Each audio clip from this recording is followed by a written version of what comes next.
বিচার দাবি ছিল, এখন এই মুহূর্তে কি বলছেন? আমরা অবশ্যই বিচার চাই, দোষীদের বিচার, কিন্তু কার কাছে চাবো? পুলিশের কাছে চাবো? পুলিশের কাছে চাবো? যে সকল সদস্য জনগণের জীবন ও সম্পদ রক্ষায় পেশাদারিত্বের সাথে দায়িত্ব পালন করতে গিয়ে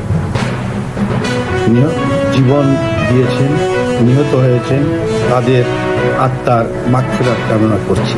Street enjoying themselves after a long period of terrible days that we have behind us. Finally, we get up, and they are in millions all over the country celebrating that. Young, old, children, everybody's up there. So this is some. Doctor ইউনূসকে প্রধানমন্ত্রীকালীন সরকার গঠনের সিদ্ধান্ত, জাতীয় সংসদ বিলুপ্ত করা হয়েছে এবং খালেদা জিয়াকে মুক্ত করা হয়েছে। বিভিন্ন দলের নেতাকর্মী প্রায় 2000-এরও বেশি জামিন দেওয়া হয়েছে। গত স্থান থেকে আইজিপি জানিয়েছেন বাংলাদেশ পুলিশের যাতে আক্রমণের ঘটনা সংঘটিত না হয় সেজন্য সকলকে আহ্বান জানানোর জন্য জানিয়েছেন police মহাপরিদর্শক IGP Chowdhury Abdullah Al Mamun. 6 August বিকেলে অজ্ঞাত স্থান থেকে পাঠানো এই ভিডিও বার্তা আইজিপি রাষ্ট্রপতি ও প্রধান 3 বাহিনীর সমন্বয়কারকদের 1.5 ঘন্টা বৈঠকের পর ডক্টর মোহাম্মদ ইউনূসকে অন্তর্কালীন সরকার প্রধান হিসেবে নির্বাচিত করার সিদ্ধান্ত নেওয়া হয়েছে।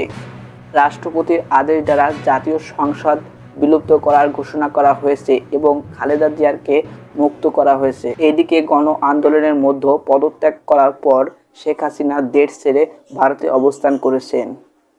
আমরা ইতিমধ্যে দেখেছি এবং দেখতে পাচ্ছি বেশি সদস্য জামিন দেওয়া হয়েছে ছাত্রদের এবং বিভিন্ন নেতাকর্মী সহ। কোটা আন্দোলন সংস্কারকে ঘিরে মামলা, বিএনপি, বিভিন্ন ছাত্রলীগ এবং ছাত্র যে জনতা সদস্যকে গ্রেপ্তার করা হয়েছিল, প্রতি সদস্যকেই এখন জামিন দেওয়া হয়েছে।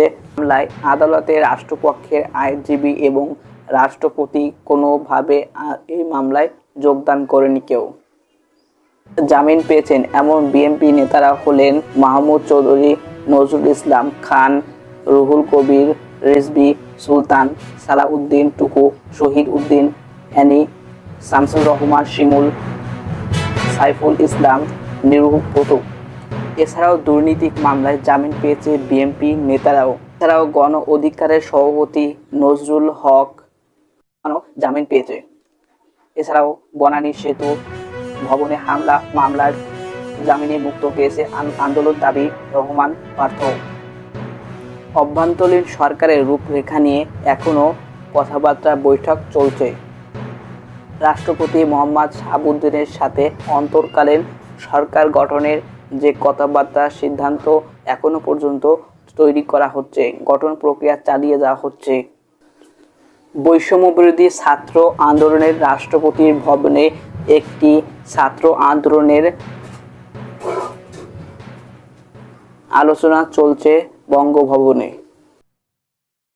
সন্ধ্যা 6টায় শিক্ষার্থীরা বঙ্গভবনে যায় এবং আজকে কিন্তু বলা চলে ঢাকার বুকে বিজয় উল্লাস চলছে, একটি শান্তিপূর্ণ অবস্থান। ঢাকার মানুষের রাজপথে সবাই বেরিয়ে এসেছেন। বেশি সময় ধরে বৈঠক চলতে থাকে। সাথে ঢাকা বিশ্ববিদ্যালয়ের অধ্যাপক আসিফ নজরুল এবং অধ্যাপক তানজিম উদ্দিন খান রয়েছেন। বৈঠক বিরোধী ছাত্র আন্দোলনের অন্যতম সমন্বয় নাহিদ ইসলাম জানিয়েছে। বৈঠকে 3 বাহিনীর প্রধানরা উপস্থিত ছিল। আলোচনা শেষে বিস্তারিত জানানো হবে জানিয়েছেন মিস্টার ইসলাম। এর আগে শিক্ষার্থীরা অন্তর্কালীন হিসেবে বাছাইকৃত এবং আলোচনা করে ডক্টর মোহাম্মদ বাংলাদেশ পুলিশের একটি বার্তা জানানো হয়েছে। দেশের সব ইমিগ্রেশন পোস্টে তাদের কার্যক্রম চালানো হচ্ছে, তবে প্রয়োজনীয় শর্ত পূরণ না হওয়ায় অন্যান্য গোয়েন্দা সংস্থার সাথে পরামর্শ বিভিন্ন হাই প্রোফাইল ব্যক্তিবর্গ যেমন সাবেক মন্ত্রী, এমপি, রাজনৈতিক নেতা, সরকারি কর্মকর্তা, মিডিয়া কর্মীদের ইমিগ্রেশন সম্পূর্ণ না করে ফিরিয়ে দেওয়া হচ্ছে।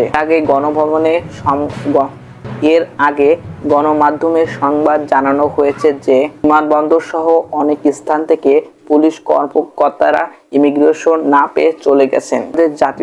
বাংলাদেশ জাতীয়বাদী দল বিএনপি বা নয়াপল্টনের সমাবেশে কার্যক্রমে অংশগ্রহণ করবে। দলটির একটি বিজ্ঞপ্তির মাধ্যমে তথ্যটি জানানো হয়েছে। এখানে দলটির মহাসচিব মির্জা ফখরুল্লাহ ইসলাম আলমগীর সহ সদস্য মুক্ত নেতা কর্মী অংশ নেবেন। গোলবাড়ি কারাগার থেকে বিএনপি শীর্ষ নেতাদের কয়েকশো নেতার জামিন দেওয়া হয়। আন্দোলনকে ঘিরে আটক মিলে একদিন কারাগার থেকে 2200 ব্যক্তির জামিনে মুক্ত করে দেওয়া হয়েছে। বুধবার পোশাক কারখানাগুলো খুলছে। সঙ্গীত দেওয়া হচ্ছে এবং যারা এসেছেন ছাত্ররা পুরোপুরি তারা আইডি কার্ড নিয়ে এসেছেন। আমরা ছাত্রদের সঙ্গে আছি এবং রপ্তানি তৈরি পোশাক কারখানা 3 দিন বন্ধ থাকার পরও বুধবার থেকে খুলছে। সন্ধ্যা 6টা বৈঠকের পর বিজিএমইএ এর সিদ্ধান্ত জানিয়েছেন। একদিকে শিল্প কারখানা পর্যাপ্ত নিরাপত্তা ব্যবস্থা নিশ্চিত করতে রাষ্ট্রপতি মোহাম্মদ শাহাবুদ্দিনের সাথে বঙ্গভবনে দেখা করেছেন এফবিসিসিআই এর সাবেক সভাপতিকে আজাদ সহ 3 ব্যবসায়ী নেতা। মিস্টার আজাদ সাংবাদিককে বলেন, আগামী থেকে কারখানা খুলে দেওয়া হবে। তার আগে কারখানার নিরাপত্তা নিশ্চিত করতে হবে। বৈষম্য বিরোধী ছাত্র আন্দোলনের আহ্বানের সার্বভৌম সহযোগী আন্দোলনের প্রথম দিন রোববার সকালে নারায়ণগঞ্জ গাজীপুর আগুনিয়া অধিকাংশ রপ্তানিমুখী পোশাক কারখানা উৎপাদন শুরু করেছে, কিন্তু বিভিন্ন স্থানের সংঘর্ষ শুরু হলে কয়েক ঘন্টার মধ্যে আবার কাজ বন্ধ হয়ে যায়। পরে সোমবার ও মঙ্গলবার 2 দিন সাধারণ ছুটি ঘোষণা করা হয়েছিল। বিমানবন্দরে আটক করা হয়েছিল সাবেক পররাষ্ট্রমন্ত্রী। দেশ ছেড়ে চলে যাওয়ার চেষ্টার সময় হযরত শাহজালাল বিমান বন্দরে আটক করা হয়। পররাষ্ট্রমন্ত্রী আওয়ামী লীগের যুগ্ম সাধারণ সম্পাদক তাদের ইমিগ্রেশন পুলিশ তাদের আটক করে নেয়। বিমানবন্দর সূত্রে নিশ্চিত করা হয় বিবিসি বাংলায়। বাংলাদেশ পুলিশ যেসব জনগণের জীবন ও সম্পদ রক্ষায় পেশাদারিত্বের সঙ্গে দায়িত্ব পালন করে এবং করতে গিয়ে জীবন উৎসর্গ করেছেন, তাদের আত্মার মাগফিরাত কামনা করে। অবস্থায় বিভিন্ন স্থানে যারা আছেন তাদের সকল প্রকার চিকিৎসা নিশ্চিত করা হয়। আইজিপি আরো বলেন, বৈষম্য নেতা ও ছাত্র সংগঠনে বিভিন্ন কার্যক্রমের পুলিশ সংগঠনে পুলিশ স্থাপনে বিভিন্ন কার্যক্রম এবং অনৈতিকতা যাতে না ঘটে পুলিশ আইজিপি তাদেরকে প্রয়োজনীয় ব্যবস্থা নেওয়ার আহ্বান জানিয়েছেন। সরকারের নিরাপত্তা ব্যবস্থা পালন করতে বলেছেন। আশা করি সকলের সহযোগিতায় দ্রুত পরিস্থিতি ভালো হয়ে উঠবে এবং এই পর্যন্তই। সবাই অবশ্যই ভালো লাগলে চ্যানেলটাকে সাবস্ক্রাইব করতে ভুলবে না।